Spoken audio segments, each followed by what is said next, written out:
Hello दोस्तों। तो दोस्तों आपका भाई एक और नई स्टोरी आपके बीच लेके आया है। तो मेरी स्टोरी कैसी लग रही है फिर भी कमेंट ही नहीं कर रहे हो। जिस दिन आप लोग कमेंट करना स्टार्ट करोगे ना उस दिन से मुझे लगेगा कि हाँ मेरी स्टोरी पसंद आ रही है। तब तक ऐसे ही डालते रहता हूँ, देखते हैं कब तक कमेंट नहीं करते हो।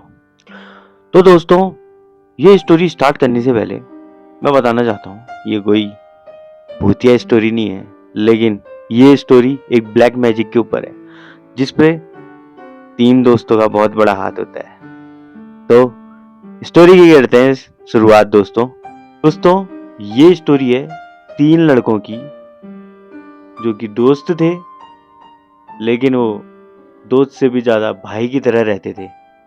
तो ये स्टोरी 2016 के टाइम की है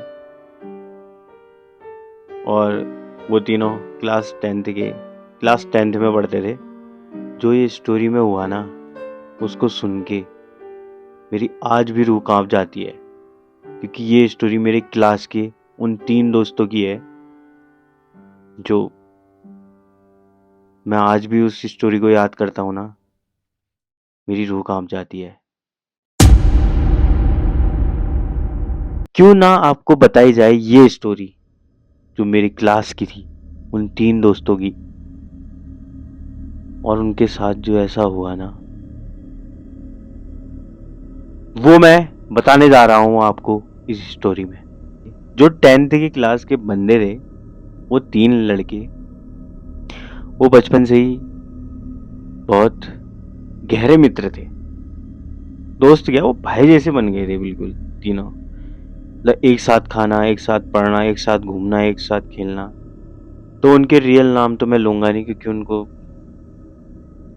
जाहिर सी बात है दिक्कत होगी उनकी कोई स्टोरी जाने, उनको देखे फिर ऐसी चीज़ों से। तो इनके नाम चेंज कर देता हूँ। एक का नाम ज़मीर, एक का नाम रोहित और एक का नाम है अमन। वो इमोशनल होता है।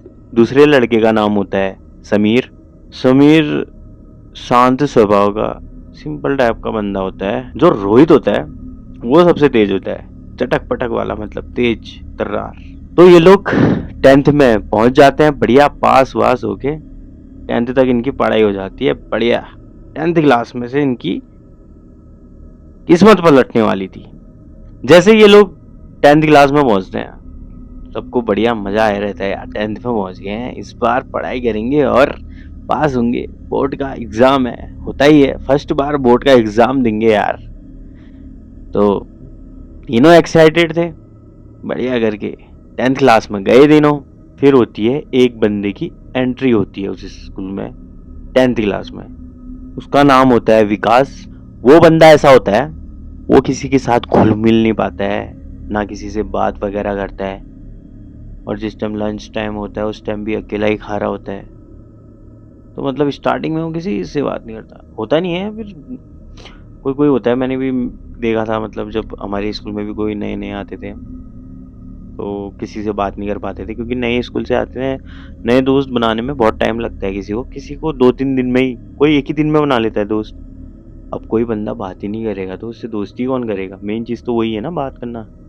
बंदा बात ही नहीं कर रहा तो कौन करेगा दोस्ती? तो फिर जो समीर होता है उन तीनों में से, उसका ध्यान जाता है उस बंदे पे। तो फिर समीर देखता है ये अकेले बैठा है, तो ऐसे ही मतलब उसका मन कर गया उससे सामने जाने। अरे भाई कहाँ से हो, क्या है? फिर विकास भी बोलने लग गया उससे। दोनों आपस में कोई गहरी गहरी बातें करने लग गए, और फिर धीरे धीरे विकास और समीर की दोस्ती हो जाती है।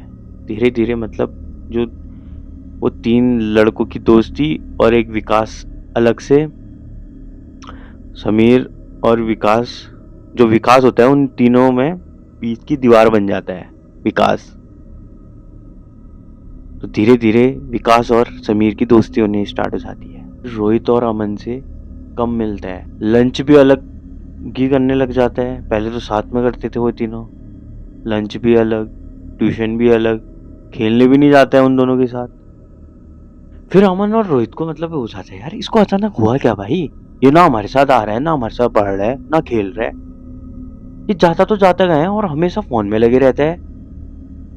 तो फिर अमन और रोहित जाते हैं उसके पास समीर के पास और उससे पूछते हैं, भाई तो ठीक है ना, तेरी तबीयत ठीक है ना, तू आजकल आ नहीं रहा है खेलने वगैरह, ना मजा पड़ रहा है, कुछ हुआ है क्या?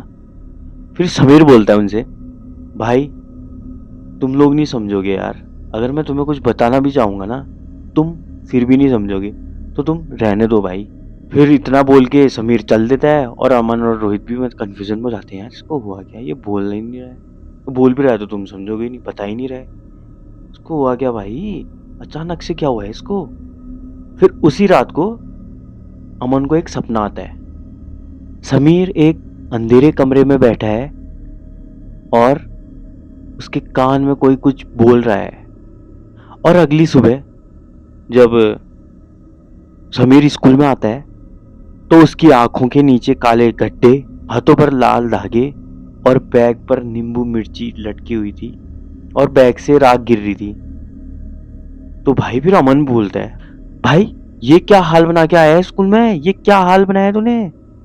तो फिर समीर बोलता है, भाई छुओ मत। पूरी क्लास में सन्नाटा हो जाता है। फिर उसी दिन से रोहित और अमन के साथ भी अजीब सी चीजें होने लगती हैं। रात को किसी की अजीब सी आवाजें आने लगती हैं, हम शीशे में देखें तो शीशे में किसी की परछाई दिखे, और किताबें वगैरह सब, मतलब कभी बुक्स गिर रही हैं, कभी कुछ गिर रहा है, मतलब अजीब सा हरकतें होने स्टार्ट हो जाती हैं उसी रात से। फिर जो काला जादू होता है ना, फिर दिखता है उनका काला जादू जो असली।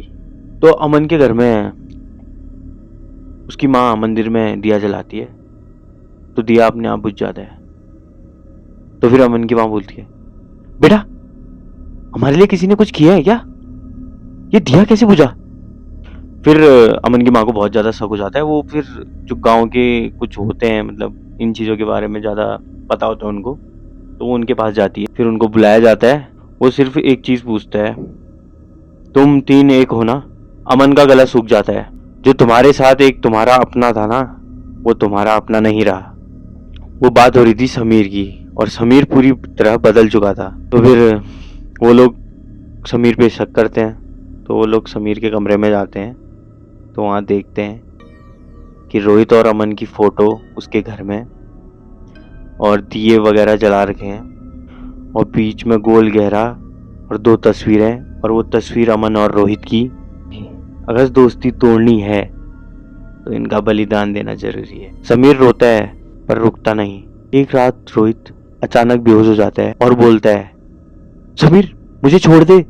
फिर अमन समीर के घर पहुंचता है। कमरा पूरा काला और समीर जमीन पर बैठा है। अमन बोलता है, तू हमारा दोस्त था। अमन चिल्लाता है, तू हमारा दोस्त था। समीर रोते हुए बोलता है, अब देर हो चुकी है। तभी वो जो बुलाया होता है पापा, वो मंत्र पढ़ता है और विकास की परछाई दीवार से निकलती है। वह जब सब शांत होता है, समीर जमीन पर पड़ा होता है और विकास कभी नहीं मिलता। आज 2026 है। अमन बोलता है, दोस्ती सब कुछ होती है, पर अगर गलत हाथ लग जाए तो वही दोस्ती सबसे बड़ा श्राप होती है। समीर आज भी जिंदा है, लेकिन अब क्या जाने उसका साथ क्या हुआ क्या नहीं हुआ। तो इतनी थी स्टोरी थी। ये थी मेरी क्लास की स्टोरी, सेक्शन बी की स्टोरी थी। तो उस बंदे ने मेरे को बताया, उसने मेरा चैनल देखा, उसने बोला यार तू तो स्टोरी टेलिंग कर रहा है, तेरे को मैं कुछ चीज़ बताता हूँ। मैंने बोला अच्छा भाई बता फिर क्या हुआ क्या नहीं है। तो उसने बताया ऐसी चीज़ें हो रखी हैं, अभी सच है झूठ है वही जाने, बट उसने मेरे को ये बताया। जिस टाइम उसने मेरे को ये चीज़ बताई तो मेरी रूह कांप गई। तो मैंने सोचा आपको ये स्टोरी बतानी जरूरी चाहिए, ठीक है। तो ऐसी ही नई लाजवाब हॉरर स्टोरी लेके तुम्हारा भाई तुम्हारे पास आएगा वीडियो के माध्यम से। तो मिलते हैं नेक्स्ट वीडियो में।